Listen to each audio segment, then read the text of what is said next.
Assalamualaikum warahmatullahi wabarakatuh.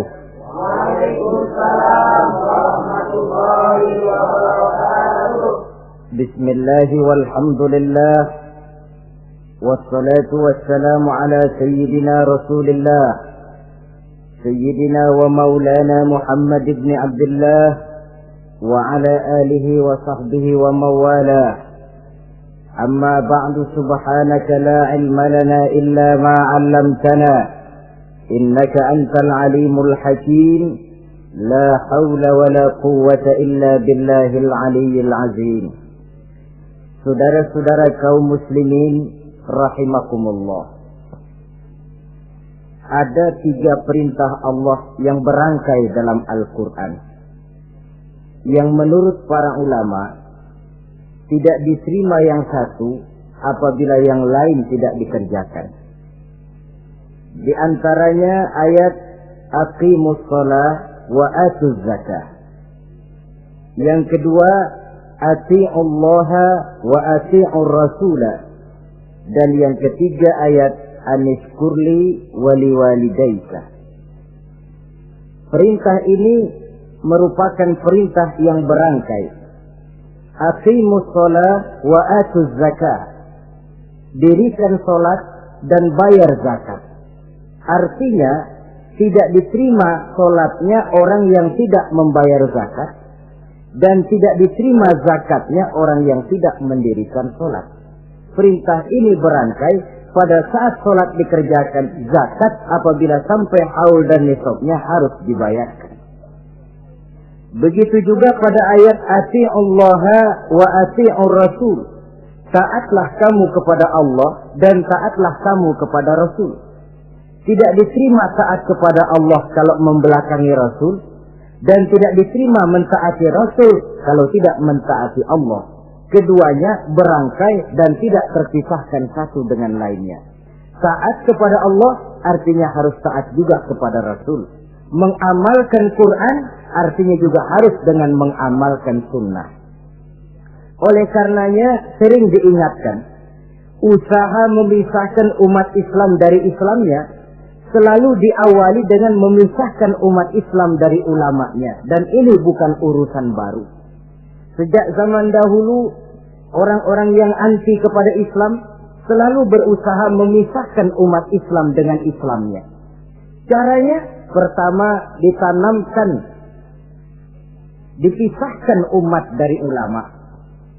Kalau cara ini berhasil, mereka masuk kepada tingkat yang kedua, ditanamkan keraguan kepada sunnah. Kalau cara ini pun juga mereka berhasil, masuk kepada bagian ketiga yang terpenting, menanamkan keraguan kepada Al-Quranul Karim. Kalau umat sudah meragukan Al-Quranul Karim, maka tidak ada lagi yang bisa diharapkan. Oleh karena itu, ati'ullah dan ati'ur rasul tidak bisa dipisahkan satu sama lain. Apabila kita mengamalkan ajaran Quran, seiring dengan itu kita juga harus menegakkan sunnahnya. Adapun ayat yang ketiga yang merupakan perintah berangkai ini, anishkurli wali walidaika, kata Allah. Hendaklah engkau bersyukur kepadaku dan bersyukur kepada ibu bapakmu. Bersyukur kepada Allah tapi tidak bersyukur kepada ibu bapak tidak diterima. Bersyukur kepada ibu bapak tapi tidak bersyukur kepada Allah juga ditolak. Oleh karenanya keduanya tidak bisa terpisahkan satu sama lain. Orang yang pandai bersyukur kepada Allah, dia harus pandai juga bersyukur kepada ibu dan bapaknya. Bersyukur kepada ibu bapak artinya berbakti kepada kedua orang tua kita. Kalau kita perhatikan, dan inilah pokok yang akan kita bicarakan pada pertemuan ini, soal berbakti kepada ibu dan bapak. Kalau kita perhatikan, kedudukan kedua orang tua dalam Al-Quran itu tinggi sekali. Kita baca misalnya dalam surah Al-Isra ayat 23. Di sana menjelaskan, وَقَضَى رَبُّكَ أَلَّا تَعْبُدُوا إِلَّا إِيَّهُ وَبِالْوَالِدَيْنِ إِحْسَانًا. Dan Allah Tuhanmu telah memutuskan, telah menetapkan, jangan kamu menyembah selain daripadanya, dan berbaktilah kepada kedua orang tua. kita perhatikan tartibul kalimat atau tertib urutan kalimat dalam ayat ini. Pertama, jangan menyembah selain kepada Allah. Yang kedua, berbakti kepada kedua orang tua. Allah, setelah itu kedua orang tua. Begitu tinggi kedudukannya sampai dirangkaikan dengan kewajiban menyembah hanya kepada Allah. Sesudah itu apa? Wabil walidaini ihsana, berbakti, berbuat baik kepada ibu dan bapak. Lalu dalam surah An-Nisa ayat 36 kita temukan wa'budullaha wa la tusyriku bihi syai'a wa bil walidaini ihsana. Sembahlah Allah, jangan engkau sekutukan ia dengan sesuatu pun, dan berbuat baiklah kepada kedua orang tuamu. Lagi-lagi di sini perintah bertauhid, perintah menyembah hanya kepada Allah dirangkaikan dengan perintah berbakti kepada kedua orang tua. Dalam kehidupan sehari-hari, biasanya perintah penting lahir pertama. Perintah penting kedua lahir pada urutan kedua. Dari segi prioritas kita bisa melihat tingginya kedudukan kedua orang tua kita di dalam kehidupan ini. Lalu orang tua adalah bapak dan ibu. Keduanya mempunyai peranan yang sangat besar sejak lahirnya kita ke alam dunia ini sampai kita meningkat menjadi anak-anak, remaja, dewasa. Bapak misalnya kita lihat sibuk mencari nafkah. Ia pergi pagi, pulang sore, peras keringat, banting tulang. Karena cita dan harapan agar anaknya kelak hidup lebih baik dari dia sekarang ini. Dan untuk itu dia rela peras keringat, banting tulang. Seolah-olah dia berkata, ayahmu biarlah kaki jadi kepala, kepala jadi kaki, asal kau kelak jadi orang. Yang kadang-kadang setelah kita sang anak ini jadi orang, sering lupa kacang akan kulitnya. Sehingga boleh jadi orang lalu berkata, kalau orang tua kaya, anak jadi raja. Kalau anak yang kaya, orang tua sering jadi budak. Orang tua kaya, anak jadi raja. Apa yang dia mau jadi kenyataan. Tapi kalau anak yang kaya, kadang-kadang orang tuanya yang jadi budaknya. Lalu di samping sibuk mencari nafkah, bapak juga memberikan perlindungan dalam kehidupan ini. Menjadi simbol wibawa yang pada suatu saat kita akan merasakannya kalau dia sudah tidak ada. Begitu barangkali kecenderungan orang, seperti kata Imam Al-Ghazali, kamu baru merasa pentingnya suatu nikmat kalau dia sudah hilang dari diri kamu. Kita baru terasa pentingnya sehat kalau lagi sakit. Baru tahu pentingnya gigi kalau lagi sakit gigi. Baru tahu pentingnya telinga kalau lagi budak. Tetapi pada saat normal, kita menganggap itu sesuatu yang biasa. Bukankah keberadaan seorang bapak dalam hidup ini, di samping dia pelindung, juga menjadi simbol wibawa dalam kehidupan di masyarakat? Orang sering berkata, gue bukan takut sama lo, gue segan sama orang tua lo. Masih ada yang disegani, masih ada yang dihormati. Pantas saja kalau kita ambil dari sejarah, ketika baginda Rasul ditinggal wafat oleh Khadijah, oleh pamannya Abu Thalib, gangguan kafir Quraisy makin meningkat. Kenapa? Kemarin-marin mereka mau menghadang Nabi, mau menghantam Nabi, masih mandang Khadijah binti Khuwailid, seorang bekas janda bangsawan. Mereka masih memandang Abu Thalib, orang tua yang disegani. Sekarang dua-duanya sudah tidak ada, apalagi yang mau disegani, hantam saja sudah Muhammad. Itu pun dirasakan oleh pribadi Nabi kita. Saudara-saudara kaum muslimin, apalagi yang namanya ibu, dia lebih banyak menangani kita. Pantas kalau Rasul satu saat ditanya orang, ya Rasul, siapa sih yang paling harus saya taati di dunia ini? Ibumu. Lalu siapa lagi ya Rasul? Ibumu. Kemudian setelah itu siapa ya Rasul? Ibumu. Setelah itu siapa ya Rasul? Bapakmu. Ibu, baru bapak. 3 berbanding 1. Kenapa harus begitu? Kita lihat. Pertama yang namanya ibu, sejak proses kehamilannya sudah istilah Quran amalathu wahnan ala wahnin. Dia mengandung kita dalam keberatan yang bertumpuk di atas keberatan. Berat kuadrat. Bahkan sebelum itu, sejak ngidam anaknya, ibu kita itu sudah kita siksa. Yang kepengen dimakan, yang bukan-bukan. Muntah, nggak karu-karuan. Keinginan yang tidak musim. Sampai ketika terjadi proses kehamilan. Dari hari ke hari hamilnya makin lama, makin berat, makin lama, makin besar. Kemana-mana dibawa. Belum pernah ditaruh. Ah, ini berat, mau ke pasar, taruh dulu sebentar. Tidak. Itu ya, saudara. Orang hamil itu ya. Saya sendiri alhamdulillah belum pernah hamil. Tapi kalau kira-kira 2 kilo, itu ada itu. Umpama pengen ngerasain, cari kelapa yang beratnya kira-kira 2 kilo, jantung di perut kemana-mana bawa. Apa enak kayak begitu? Kehamilan yang makin lama makin besar, makin lama makin besar. Tidurnya pun sudah serba sulit dan serba salah. Sampai dia kepada saat kelahirannya, saat melahirkannya, berhadapan dengan 2 pilihan. Kalau tidak hidup, mati. Dan seorang suami tidak pernah menghadapi saat-saat kritis macam gitu. Paling-paling waktu istrinya melahirkan, dia cuma nungguin di depan pintu. Bingung, gelisah, tapi masih sempat ngerokok.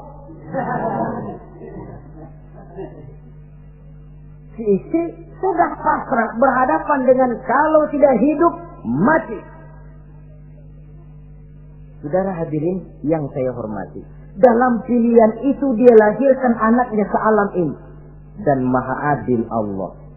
Andai kata pun seorang perempuan kalah dalam perjuangan ketika melahirkan anaknya, dia meninggal, dia mendapat pahala seperti orang yang mati syahid.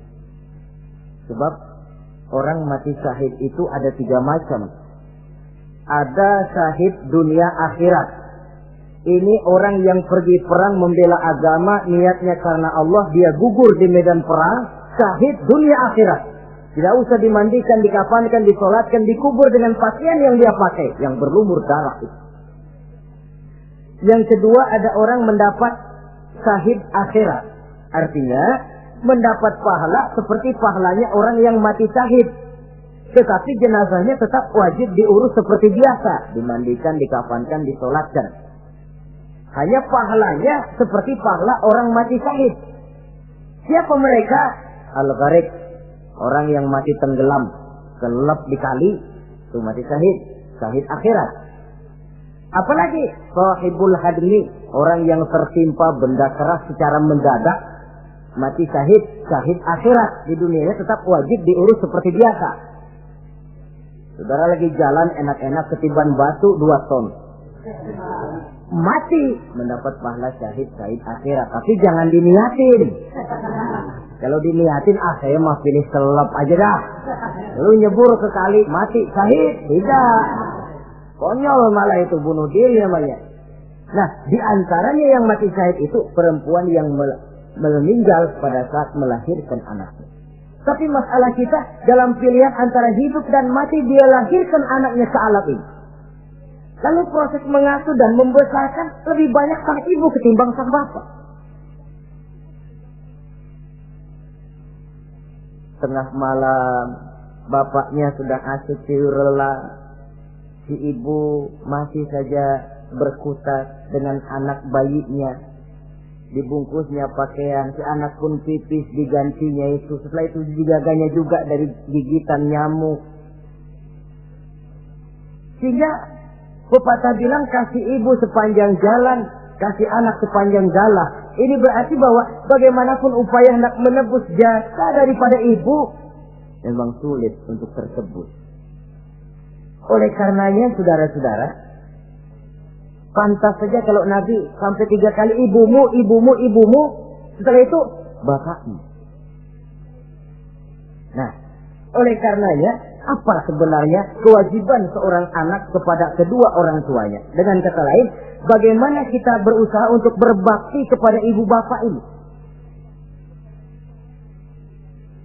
Di dalam kitab Tanbihul Ghafilin ada dijelaskan, lil walidi 'alal waladi asharatu huquqin. Orang tua mempunyai 10 hak terhadap anaknya. Dengan kata lain, kewajiban anak kepada orang tuanya ada 10. Pertama, at-ta'am in ihtaja. Memberikan kedua orang tua makan kalau dia keduanya memerlukan makanan. Malah yang lebih ideal dia usahakan agar makanan yang diberikan kepada kedua orang tuanya lebih baik dari yang dia makan sendiri. Kita kadang-kadang beli juga kue, buahan, tapi kita sortir dulu. Rambutan yang kontes-kontes kasih babak sono. Saudara hadirin yang saya hormati,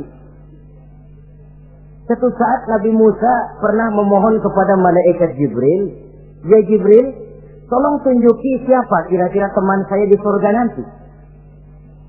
Lalu Jibril mohon kepada Allah, Allah memberitahu Jibril kasih tahu Musa, temannya di surga nanti tukang daging di pasar, jualannya di pojok parasnya begini-begini, semin. Nabi Musa ingin tahu apa keistimewaan tukang daging ini kok akan jadi teman saya di surga nanti. Dia samperin, "Assalamualaikum." "Waalaikumsalam." Lalu kenalan. Setelah datang waktu pulang, Nabi Musa ikut ke rumah tukang daging ini.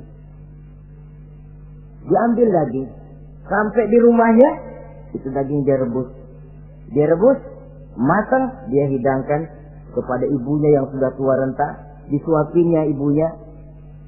"Tiap hari kamu kerjakan ini?" "Tiap hari," kata si anak tadi. "Saya beri makan kedua orang tua ibu saya yang sudah tua renta itu." Si ibu setelah disuapin oleh anaknya berdoa, "Allahumma ja'al ibni jalisa Musa fil jannah." Ya Allah, jadikanlah anak saya ini teman Nabi Musa di surga nanti. Amalan si anak cuma nyuapi ibunya, tapi doa ibunya itu yang dijawab dan diterima oleh Allah. Si ibu berdoa, "Ya Allah, anak saya ini jadikan teman Nabi Musa di surga nanti." Allah kabulkan doa ibu yang tiap hari disuapi diberikan makan oleh anaknya. Jadi taruhlah kita sebagai anak ini, ibadah kita barangkali menyebabkan doa kita belum begitu diterima oleh Allah. Permohonan kita barangkali masih nyangkut di langit. Tapi jikalau kita bisa menyenangkan hati ibu bapak kita yang mendoakan kita, insya Allah makbul. Sebab orang tua itu doanya makbul, sumpahnya juga manjur.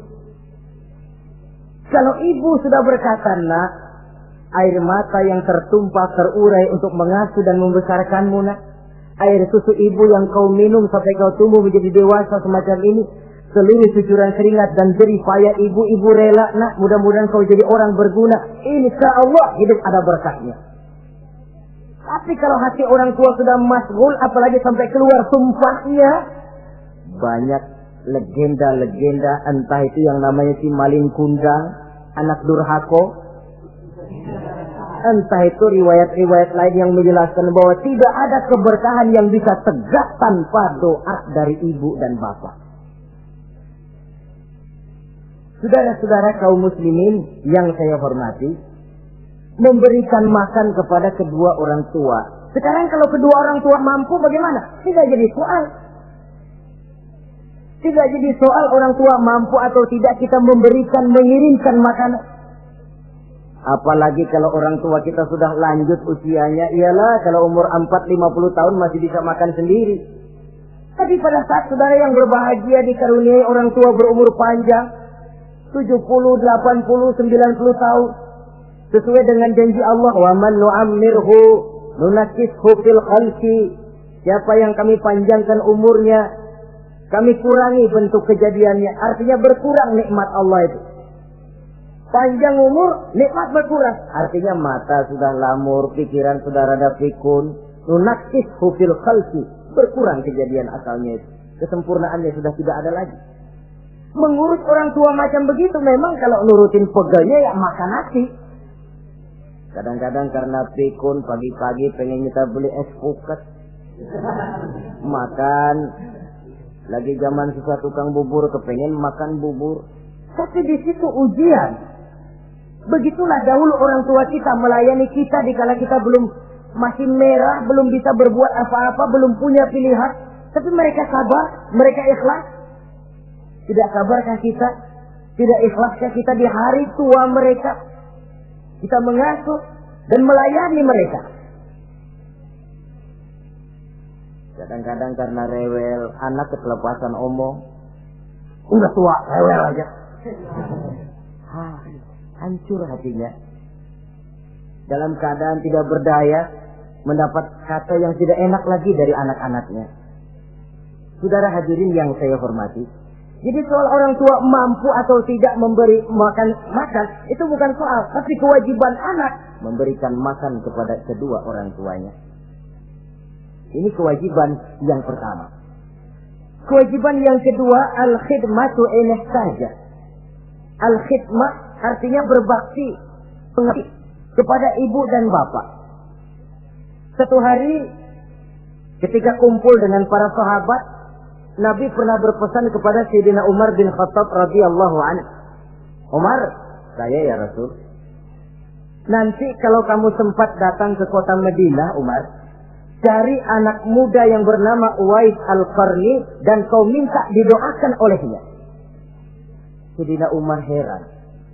Ini yang menyuruh Rasul. Padahal Rasul doanya mustajab. Dan lagian masih banyak orang-orang tua. Kenapa kalau datang ke Madinah suruh cari anak muda namanya Uwais Qarni dan minta didoakan olehnya? Apa keistimewaan Uwais Al-Qarni ini?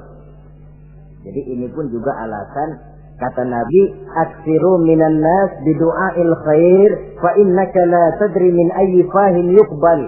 Banyak-banyaklah kamu minta doa kebaikan dari orang lain, sebab kamu tidak tahu dari mulut yang mana doa diterima Allah. Menurut kita barangkali orangnya kere, nggak ada potongan, tapi kalau doanya diterima Allah, siapa yang sanggup menghalangi?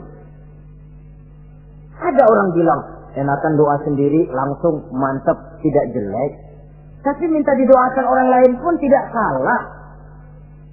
Saudara-saudara yang saya hormati, kadang-kadang tukang minta-minta pengemis datang ke rumah. Kita kasih 100 rupiah, lalu keluar doanya kan, mudah-mudahan rezekinya bapak lancar dan segala macam. Ada orang yang nggak sabar, dia bilang, Allah kenapa saya kamu doain dirimu sendiri aja dah, supaya besok jangan jadi pengemis lagi. Secara logika mungkin, secara logika. Tapi agama bukan cuma logika. Siapa tahu dan siapa yang bisa menghalangi kalau doa dari mulut tukang pengemis itu yang diterima Allah? Tidak seorang pun yang tahu. Nah, Sayyidina Umar heran, apa sih keistimewaan Uwais Al-Qarni ini? Ketika beliau ke Madinah diselidiki, apa keistimewaan si Uwais ini? Masih muda, tapi saya oleh Nabi disuruh temuin dan minta didoakan olehnya. Nah, jadi dalam pandangan Allah itu ya nggak ngurus tuanya. Yang afdal itu yang tua dan banyak ibadahnya, dekat dengan Allah. Tapi kalau tuanya cuma kejemur, ya yang mending-mending yang muda dan banyak ibadahnya. Uwais Al-Qarni ini contoh. Apa ibadah Uwais Al-Qarni? Ternyata dia seorang anak yang sangat berbakti kepada ibunya. Ayahnya sudah meninggal. Dia pernah menggendong ibunya dari Madinah ke Mekah cuma untuk bikin haji dan untuk bertemu dengan Rasul.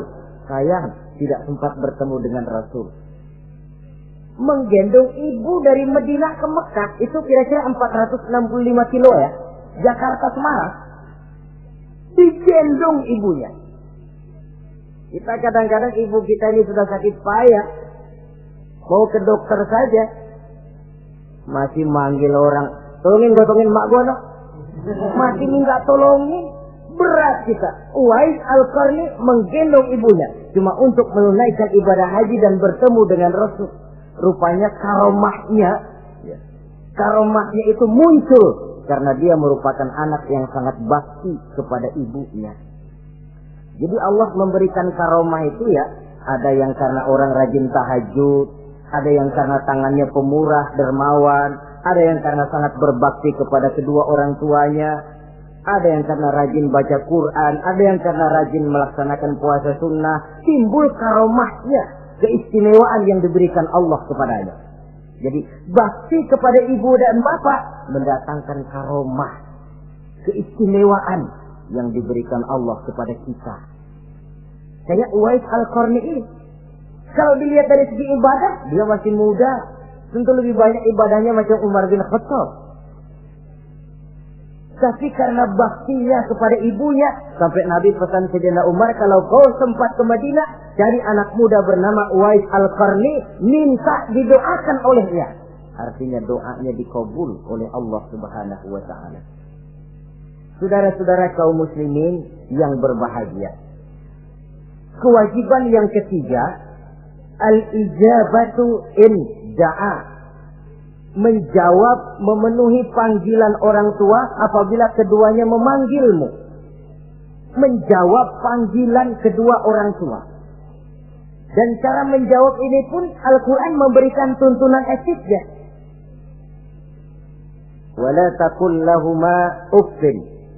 Jangan kepada kedua orang tuamu ngomong uff. Uff, hus, oi. Itu dianggap kurang etik. Saudara hadirin yang saya muliakan, menjawab panggilan orang tua merupakan kewajiban anak dan merupakan hak dari orang tuanya. Dia berhak untuk dijawab panggilannya dan anak berkewajiban untuk menjawab panggilan orang tuanya.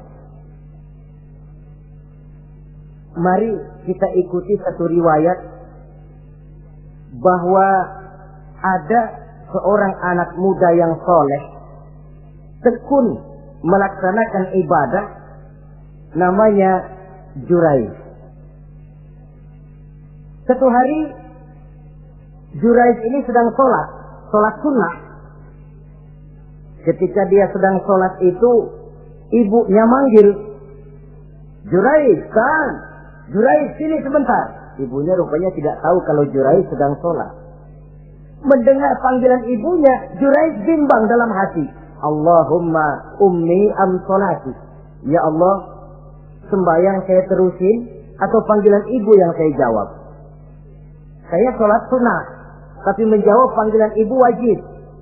Mana ini? Bimbang. Dia, ibunya manggil lagi, Jurayj ta'ali, Jurayj sini. Makin bimbang. Allahumma ummi am sholati. Ya Allah, yang mana? Sholat terus atau menjawab panggilan ibu? Rupanya dia pilih sholat terus, saudara-saudara. Dia tidak jawab panggilan ibunya.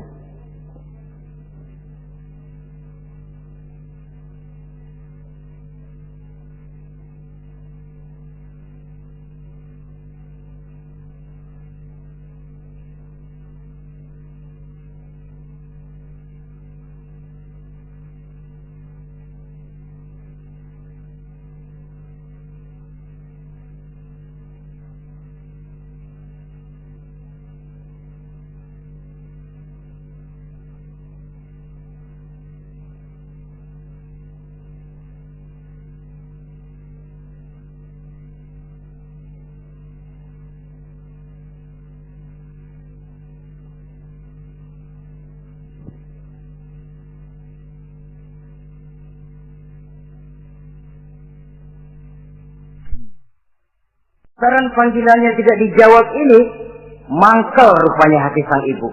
Ya Allah, Jurayj ini, saya lahirkan dia antara pilihan hidup dan mati. Saya asuh dan saya besarkan dia. Cuma saya panggil tidak mau menjawab, sakit hati saya. Keluar katanya, ya Allah, jangan mati Jurayj sebelum dia bertemu orang jahat. Nah, berlalulah riwayat ini. Hari berganti hari, bertukar minggu pergi, datanglah bulan. Kesolehan anak muda yang bernama Jurayj ini terkenal ke seluruh kampung. Dan biasa, kalau ada orang yang soleh, apalagi dia masih muda, yang usil banyak. Dan yang usil ini selalu berusaha mencari jalan bagaimana menghancurkan Jurayj ini. Saudara hadirin yang saya hormati, akhirnya mereka begini aja. Jurayj kan masih muda, kita goda pakai harta. Ah, tidak mungkin. Jurayj itu bukan orang yang mata duitan, dia tidak akan luluh oleh harta. Kita tawarkan kedudukan, juga tidak bisa. Begini saja. Dia kan masih muda tuh. Iya. Umpanin perempuan aja dah. Kirim cewek yang agak kece.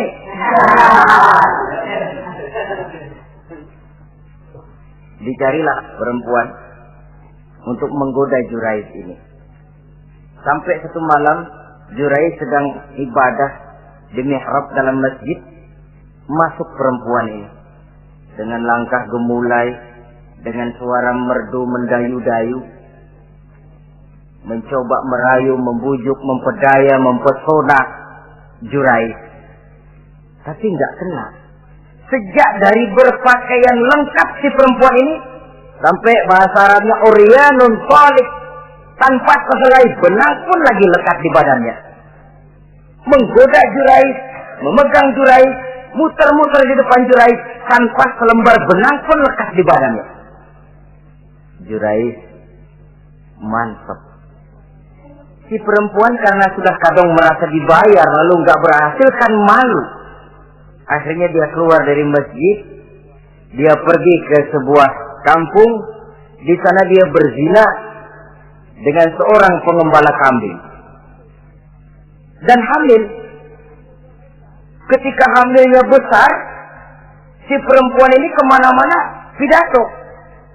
Saudara-saudara, kenal nggak Jurayj? Kenal. Yang katanya rajin benar ibadah tuh, yang mainannya di masjid melulu, yang mainannya tasbih melulu. Nih, perut saya nih. Dia urusannya tuh. Jurayj, apa betul? Bohong. Akhirnya Jurayj dicari orang, macam-macam, yang caci maki, bahkan ada yang nyambitin pakai batu sampai berdarah kakinya, berdarah tangannya. Caci maki orang sudah nggak karu-karuan. Masjid lo ya, topeng doang lo. Saudara hadirin yang saya hormati, kita lihat di sini, Jurayj sedang sholat sunnah, dipanggil oleh ibunya, tidak menjawab. Cuma itu ilasnya. Dan ibunya pun tidak tahu kalau Jurayj sedang sholat. Keluar omongan yang tidak enak dan omongan itu manjur. Kata Jurayj, saudara-saudara begini, apakah di antara saudara-saudara ada yang lihat saya melakukan zina dengan perempuan ini? Tidak ada. Lalu atas dasar apa saudara menuduh saya? Ya pengakuan si perempuan tadi. Enggak bisa dong kalau enggak ada saksi. Sekarang begini saja. Bagaimanapun saya ngotot, saudara nggak percaya, kita tunggu saja sampai si bayi ini lahir. Kita tanya dia nanti siapa bapaknya. Baiklah kalau begitu. Ditunggulah saat kelahiran sang bayi. Begitu bayi itu lahir ke alam ini, brown, merah, masih orok. Setelah dibersihkan, ditekan perutnya oleh Jurayj, ya gulam, kul man abuk. Bayi, tolong kasih tahu siapa bapakmu. Dengan izin Allah itu orok, bayi yang masih merah ngomong, bapak saya tukang ngangon kambing di kampung Ano. Kata Jurayj tuh kan, gua tuh juga bukan gua ya. Gak percaya sih ente, main sabot aja. Begini akhirnya nih, ternyata sedang sholat sunnah dipanggil, tidak menjawab, ibunya mangkel, keluar omongan tidak enak, itu masih manjur. Apalagi kalau nggak lagi ngapa-ngapain, dipanggil nggak jawab, atau menjawab dengan panggilan yang nyakitin hati, tentu saja lebih manjur lagi ucapan orang tua kita itu. Saudara-saudara yang saya hormati, jadi kewajiban ini al-ijabatu inda'a, menjawab apabila dipanggil. Teorinya mudah ini, prakteknya yang sulit. Pada suatu saat kita sedang menghadapi urusan yang sangat penting, orang tua manggil. Pada suatu saat kita sedang menghadapi tamu untuk sesuatu yang vital, orang tua manggil. Pada saat semacam itu, seperti ada hadis, tuan rumah wajib menghormati tamu, itu sih mudah dalam situasi normal. Tapi coba malam kita sudah nggak tidur, begitu mau tidur baru mau ngeliat assalamualaikum tamu. kondisi begini untuk mengamalkan hadis tadi bisa apa tidak menghormati tamu dalam kondisi yang memang kita ini sudah mestinya istirahat. Mestinya kan hati kita. Kamu nggak tahu diri banget, gue mau tidur. Datang. Kalau kondisinya normal, menghormati tamu bukan sesuatu yang sulit. Begitu juga menjawab panggilan orang tua ini. Kalau kondisinya normal, mudah. Tapi dalam kondisi di mana kita berhadapan dengan pilihan ini atau ini, di situ akan kelihatan bakti anak kepada kedua orang tuanya. Yang keempat, kewajiban anak al-ita'atu in amara ghairi maksiyatin. Taat kepada ibu bapak sepanjang perintahnya tidak untuk maksiat kepada Allah. Kalau sudah perintahnya untuk maksiat, gugur kewajiban untuk taat. Umpamanya ada orang tua ngajak anaknya, "Nak, Om, warung pojok yuk." "Ngapain, Mbak?" "Kita seler." Umpama anak tidak wajib taat. Atau ada orang tua musyawarah sama anaknya, "Nah, gimana kalau kita pindah agama saja?" Tidak wajib taat. Sepanjang perintah itu tidak untuk melakukan maksiat kepada Allah, anak wajib taat. Dan jangan lupa, kewajiban taat kepada kedua orang tua di bawah kewajiban taat kepada Allah dan Rasulnya. Allah dan Rasulnya, setelah itu ibu bapak. Apabila perintah tidak untuk melakukan maksiat, maka anak wajib untuk melakukan taat kepada kedua orang tuanya.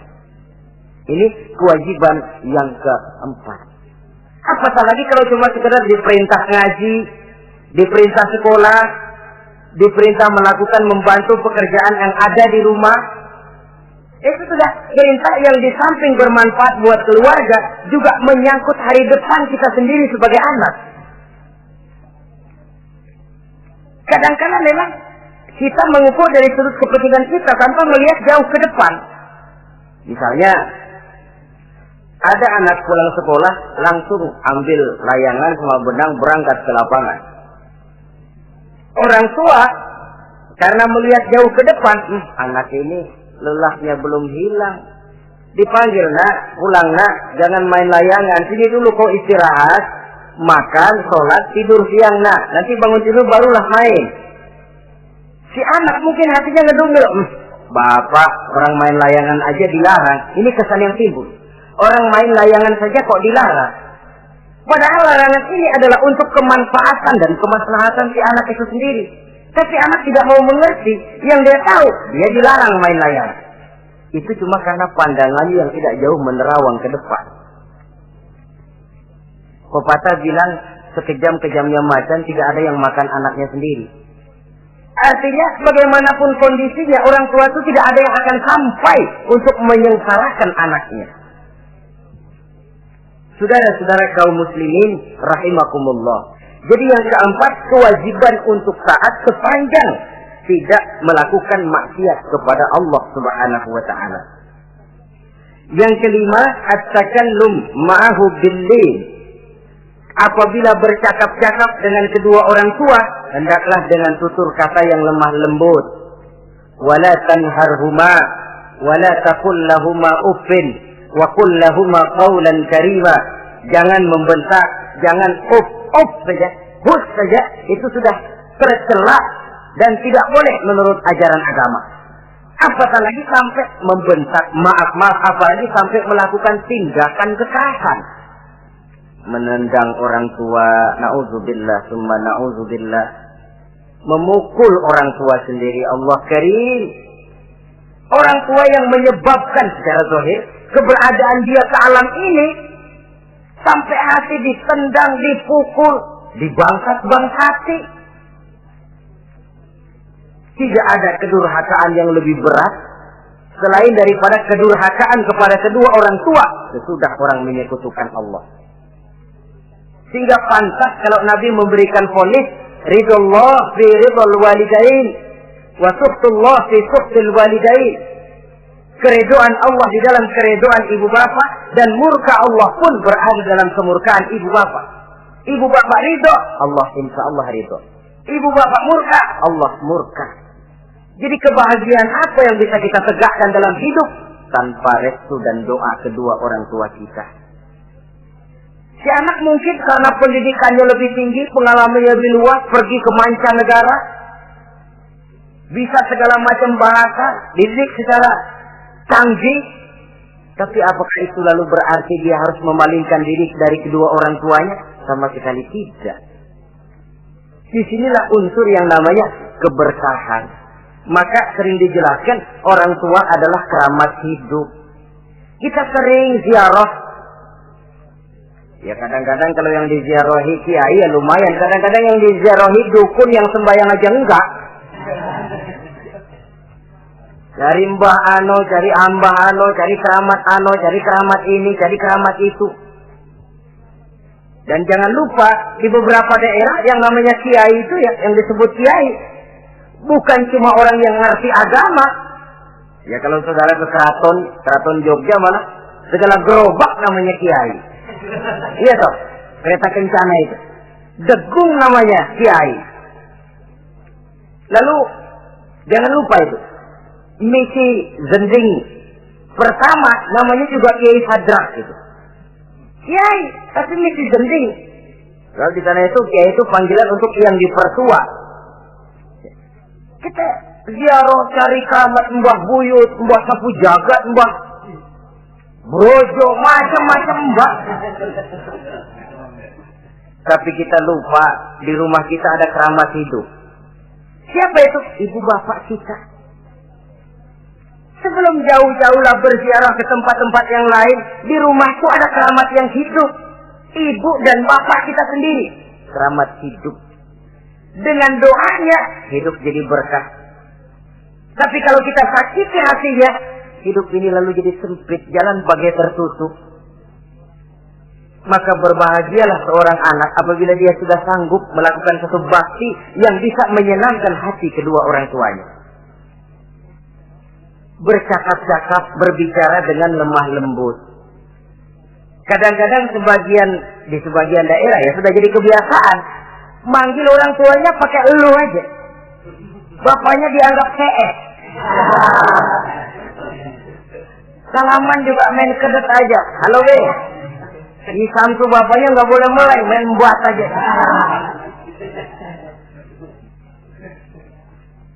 Dari panggilan saja, saudara hadirin yang saya muliakan, sudah memberikan cermin. Sebab bahasa adalah cermin dari pribadi orang.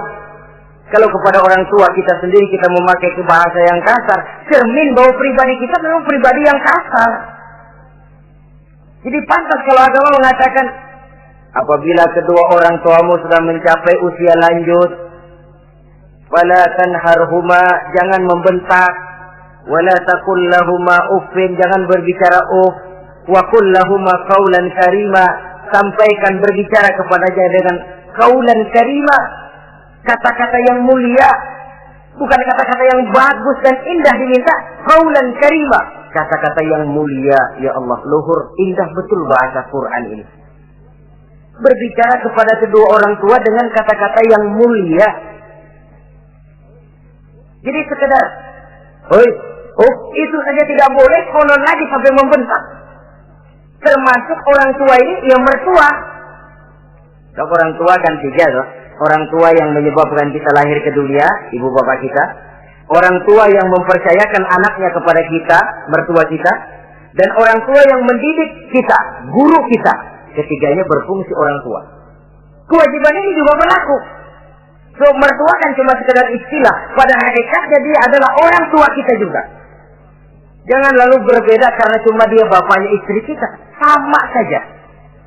Kalau kepada orang tua sendiri menghormati, lalu kepada mertua kita kurang begitu perlu, itu sudah satu sikap yang tidak adil. Tentu itu akan menyakiti hati istri. Atau kalau dia istri, akan menyakiti hati suami.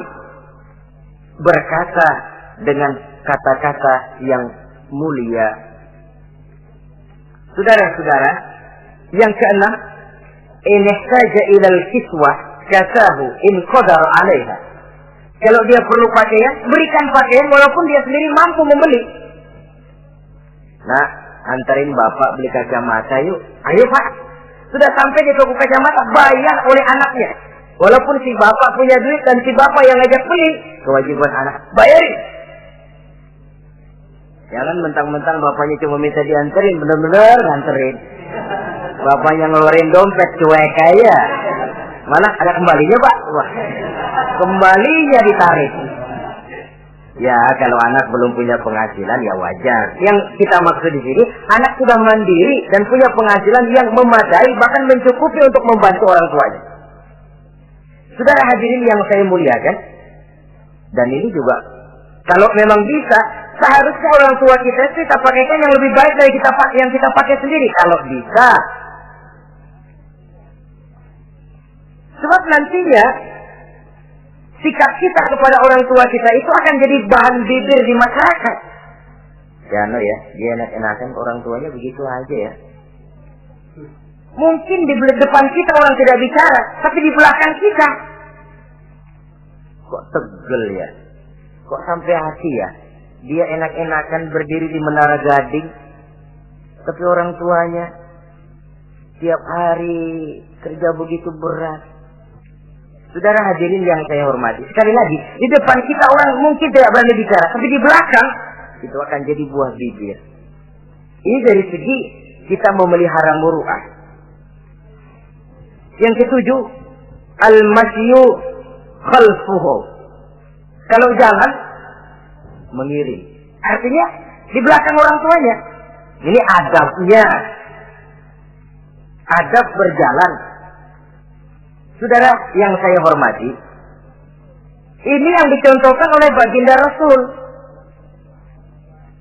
Jika berjalan dengan orang-orang tua, beliau belakangan. Kenapa? Ini merupakan simbol penghormatan kita kepada orang yang lebih tua daripada kita.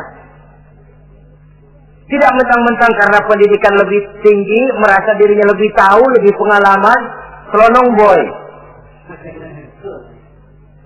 Orang tua tahu apa sih? Ngir. Waduh, hebat. Saudara hadirin yang saya hormati, al-masyu khalfuhu. Berjalan di belakangnya. Begitu juga untuk mengemukakan pendapat. Kalau suatu saat orang tua mengajak musyawarah, dengarkan dulu omongannya, tangkap seluruhnya. Kalau kita merasa bahwa itu salah, jangan lalu dipotong. Salah, Pak, jangan begitu, Bapak kolot sih. Salah, jangan. Sebab itu akan menyakiti hatinya. Kalau hatinya terluka, itu sudah merupakan suatu dosa, melukai hati kedua orang tua. Kalau kau dianggap kita diminta mengemukakan pendapat, kemukakan pendapat itu. Kalau menurut saya sih begini. Dan itu memang orang tua yang bijaksana. Dia juga tidak cuma memaksakan pendapatnya, tapi juga minta pendapat dari si anak. Ada timbal balik. Sistemnya komunikasi keseimbangan. Inilah makna ucapan Nabi. Bukan termasuk golonganku, kata Nabi.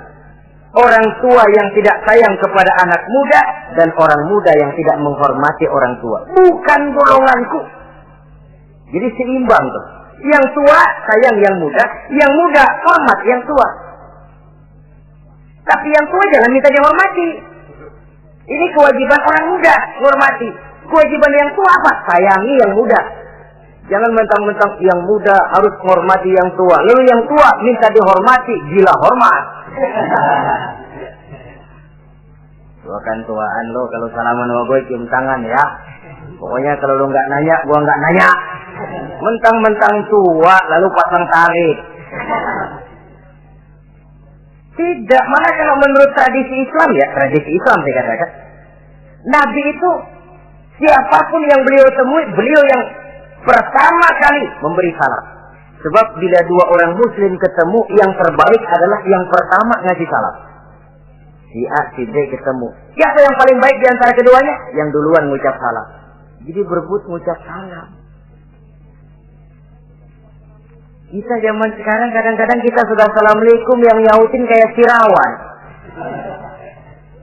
Mukanya pakai ditekuk. Kita sudah yang muda mau menghormati, yang tua malah gila hormat. Yang muda jangan cuma minta disayangi, tapi nggak sanggup menghormati yang tua. Sistem keseimbangan. Yang tua sayang yang muda hormat kepada yang tua. Kalau ini terwujud, nikmat kehidupan bermasyarakat ini. Kadang-kadang kan pincang, yang tua nggak sayang sama yang muda. Ada bakat-bakat terpendam yang mau maju dianggap saingan.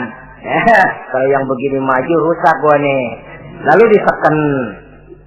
Lalu yang muda pun karena merasa pendidikan lebih tinggi, pandangan lebih luas, nyelongcong jadinya. Kurang ajar sama yang tua. Timbul gap, timbul misunderstanding, salah pengertian. Kalau sudah begitu, kesatuan dan persatuan sulit diwujudkan. Maka usaha pun lalu tidak seperti yang seharusnya. Saudara-saudara yang saya hormati, yang ke-8 sekarang. Kewajiban anak itu apa? Al-irda'u lahu bima radiya li nafsihi. Mencari keredoan dari orang tua tentang sesuatu yang dia ridho. Artinya, orang tua kita senang apa? Kita berusaha senang itu. Mengukur orang tua itu dengan diri. Ukurannya diri. Yang orang tua kita senang, kita berupaya senang. Orang tua kita senang ngaji, berusaha kita untuk senang hadir di majelis taklim. Orang tua kita senang baca Quran, kita juga berupaya senang baca Quran.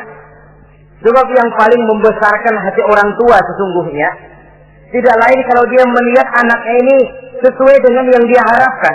Oh, kalau sudah begitu orang tua itu cucuran keringatnya, peras keringat, banting tulangnya, jibakunya, rasanya hilang capeknya.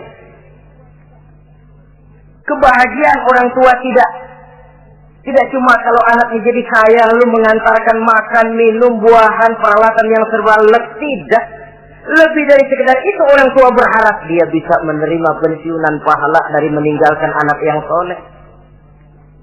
Alangkah indahnya jika orang tuanya nanti wafat meninggalkan alam ini, anak-anaknya mengurus bumi di sekelilingnya, memimpin orang tuanya membacakan syahadat, anak-anaknya juga yang memandikan, anak-anaknya yang menyolatkan, anak-anaknya yang menurunkan dia ke liang lahat, anaknya yang mendoakan. Alangkah nikmatnya orang tua macam itu. Tapi kan langka. Di samping karena memang orang tua kurang mengarahkan, anak pun kurang perhatian ke arah itu. Begitu bapaknya mati, ambil mana ambil, suruh mandiin. Akan lebih baik kalau anaknya yang mandi. Tangga panggil sembayangi, anaknya malah nonton dari jauh, enggak ikut sembayangin, mau kok tegel. Kenapa enggak ikut sembayangin? Ya enggak bisa sembayangin. Ya kalau macam Abu Nuwas dulu enggak bisa, masih ada akal. Ikut sembayang jenazah. Dia enggak tahu kalau sembayang jenazah itu cuma diri, enggak pakai ruku, enggak pakai sujud. Imam takbir dia takbir, begitu takbir kedua dia kira ruku dia. Habis takbir lagi sujud. Orang-orang gak ada yang sujud. Bingung. Selesai ditanya dia, Abu Nawas kenapa tadi pakai sujud? Dia bilang ini mayit dosanya kebanyakan.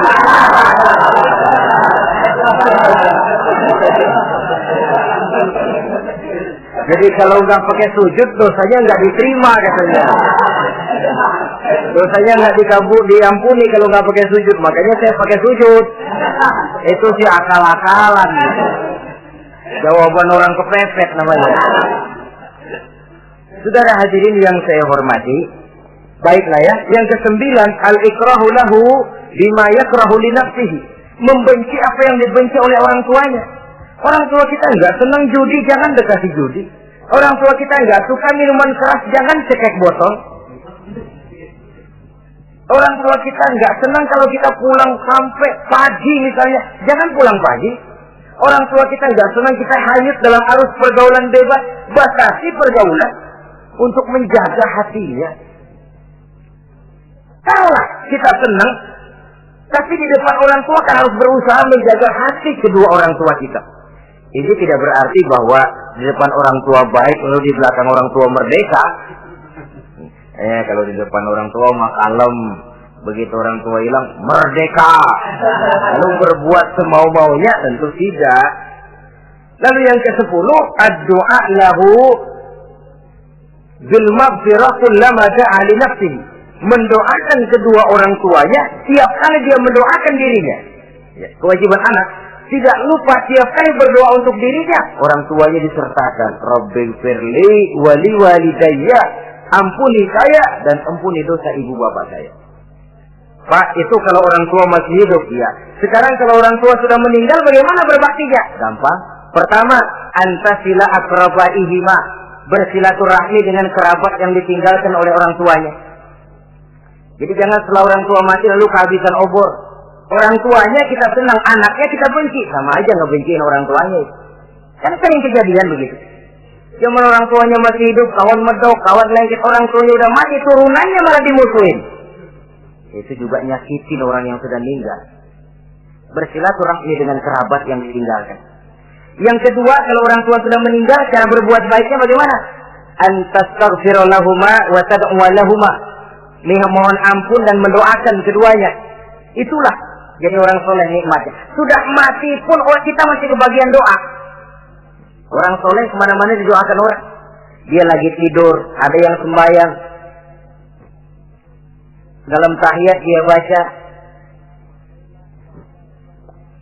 Assalamu alaina wa ala ibadillahi sholihin. Ya Allah, berikan keselamatan kepada kami dan kepada hamba-hambamu yang soleh. Ini orang yang soleh, semua orang soleh kebagian doa itu. Walaupun dia lagi tidur, tidurnya didoakan orang. Dia sudah mati, kuburnya diziarahi orang, dibacakan doa. Lain kalau bajingan, liwat di kuburannya orang serem. Bajingan kemarin mati dipendam di sana. Lu jangan liwat sana, lu kesurupan. Liwat orang ngeri. Bagaimana lagi mau mendoakan? Yang ketiga, orang tua yang sudah meninggal itu cara berbaktinya wa anta tasaddaqu lahuma. Kalau ada rezeki, bersedekah atas nama keduanya. Pak, 100.000 untuk pembangunan masjid, saya lihat pahalanya untuk almarhum kedua orang tua saya. Insya Allah sampai. Oh, kalau tidak sampai, Rasul tidak akan mengajarkan badal haji. Untuk apa? Diajarkan badal haji artinya amalan orang yang masih hidup ada kaitannya dengan orang yang sudah meninggal. Bersedekah atas nama kedua orang tua. Saudara hadirin yang saya muliakan, mudah-mudahan Allah menjadikan kita anak yang bisa berbakti kepada kedua orang tua kita. Amin. Ini sajalah pertemuan